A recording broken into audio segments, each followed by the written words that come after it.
Hello year one! I just thought I would do a quick English video for you to explain one of our spelling rules for this week.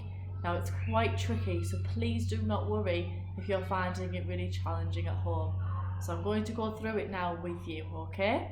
So, just going to sit back down and angle the camera. So, here are our rules. Now, remember, the present tense means that something is happening now. The past tense is something that has already happened, so it has been and gone. Okay, now, when you want to change a verb, which is an action word, remember, into a past tense verb, there are different rules that you need to follow. So, rule number 1, if your verb ends in the letter E, so for example, the verb next to number 1 on my board, which says bake, you need to change it to the past tense. You just need to add a d on the end because you've already got the letter E. Okay, so you don't need another E and another D because that would be baked. You just need the letter D on the end to make baked. So for example, in the present tense, I could say the sentence, I bake a cake. That is happening now. But if I turn that verb into the past tense by adding a D on the end, I could say the sentence, I baked a cake yesterday. So that's rule number 1. Let me have a go at writing another word for you with the letter E on the end. Let me think.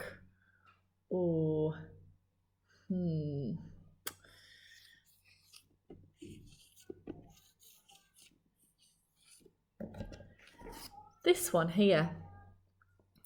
Can you read this word for me? It says hope, so we need to look at the letter on the end. It is an E, exactly the same as bake ended in a letter E. Okay, now when the verb ends in the letter E, what do we need to do to make it a past tense verb? Can you remember before I show you the answer? So you need to just add a letter D on the end to make it into a past tense verb. So hope becomes hoped. Well done if you got that right.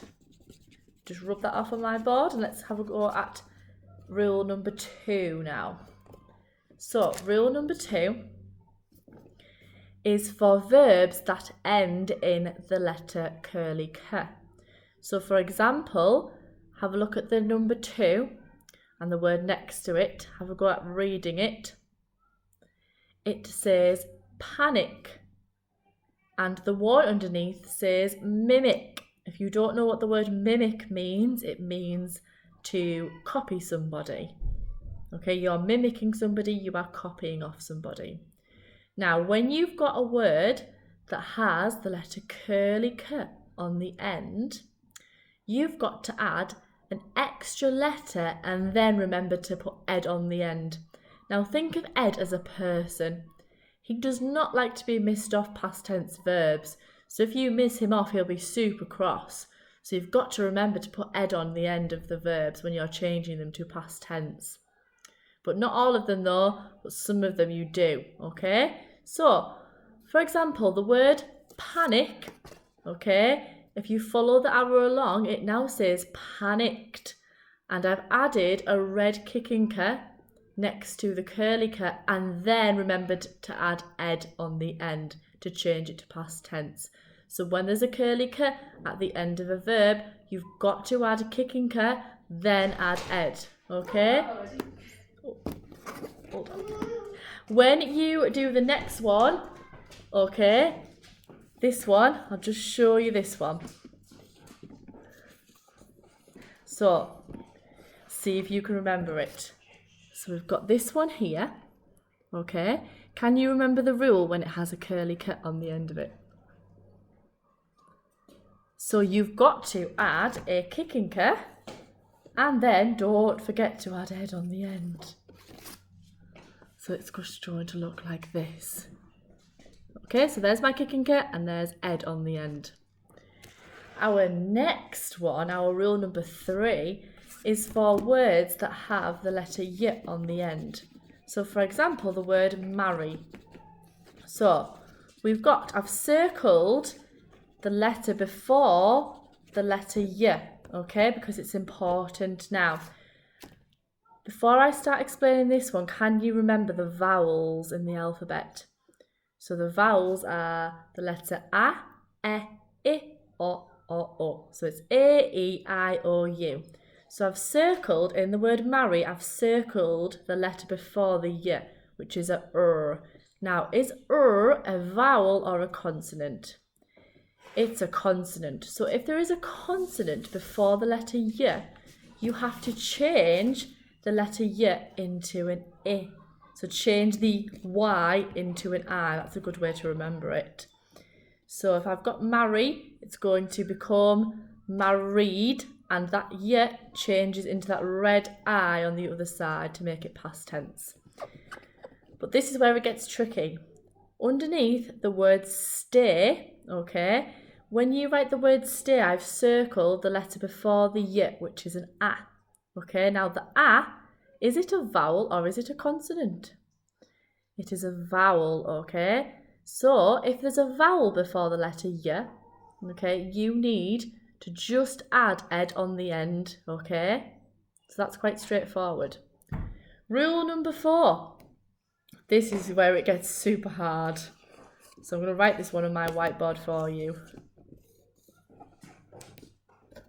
So, if you've got a word that ends in a vowel and a consonant, then you've got to double the last letter, okay? So, I'm going to circle my last 2 letters in the word. So my first letter is O. Is it a vowel? It is. The last letter is P. Is it a consonant? It is. Okay, so it ends in a vowel and a consonant, so we need to follow rule number 4.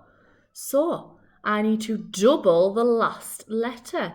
So I'm going to double the letter P to become stopped. Can you see it up there on my whiteboard? It becomes stopped with a double P.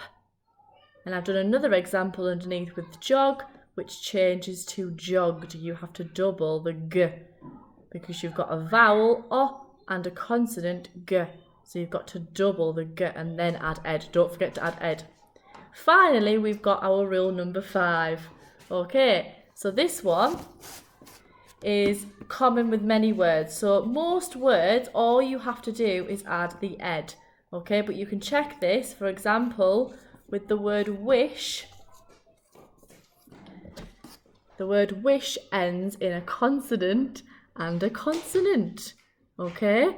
So when you've got 2 consonants at the end, all you've got to do is add ed on the end, just like this.